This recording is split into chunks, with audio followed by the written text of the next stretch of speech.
Public ఎట్టురు ముందుగాలందరికీ శరణార్థులు. ఇవాళ తెలంగాణలో ముచ్చట్లేందో ఓ పాలు అరుచుకొనొద్దాం బారి. మహిళా పొదుపు సంఘాలకు సెర్ఫ్ ద్వారా 150 బస్సులు కేటాయించింది రేవంత్ రెడ్డి సర్కారు. వాటి ద్వారా ₹1 కోటి ఆదాయం సంపాదించి ఆదర్శంగా నిలిచిన పొదుపు సంఘాలు. దీంతో రానున్న కాలంలో మరో 450 బస్సులు మహిళా పొదుపు సంఘాలకే కేటాయించనుంది సర్కారు.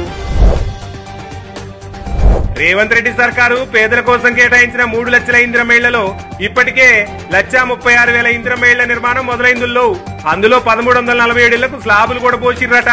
ఇప్పటి వరకు లబ్ధిదారుల అకౌంట్ల 173.98 కోట్లు జమ చేసింది రేవంత్ అన్న సర్కారు. ఏఐసిసి అధ్యక్షులు మల్లికార్జున ఖర్గే హైదరాబాద్ లో సామాజిక న్యాయ సమరభేరి సభకు హాజరైండు.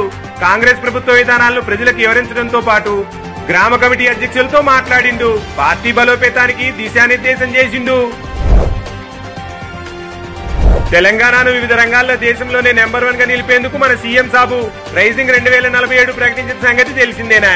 ఇందుకు సంబంధించి డిసెంబర్ 9న రైజింగ్ 2047 డాక్యుమెంట్ ను రిలీజ్ చేయనున్నాడు రేవంత్ అన్న.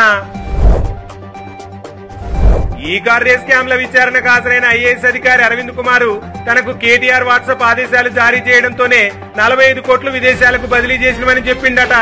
అనుమతులు క్లియరెన్స్లు తాను చూసుకుంటున్నానని అప్పట్లో కేటీఆర్ చెప్పిండని అరవింద్ కుమార్ అధికారులకు చెప్పిండట.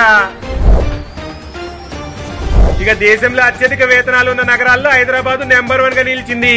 అనుభవం ఉన్న సాంకేతిక నిపుణులకు మన దగ్గరనే అత్యధిక వేతనాలున్నాయని ఇండిడ్ పే మ్యాప్ సర్వేతో తేట తెల్లమైందట. ఈ ఇయాల్టి తెలంగాణలో ముచ్చట్లు.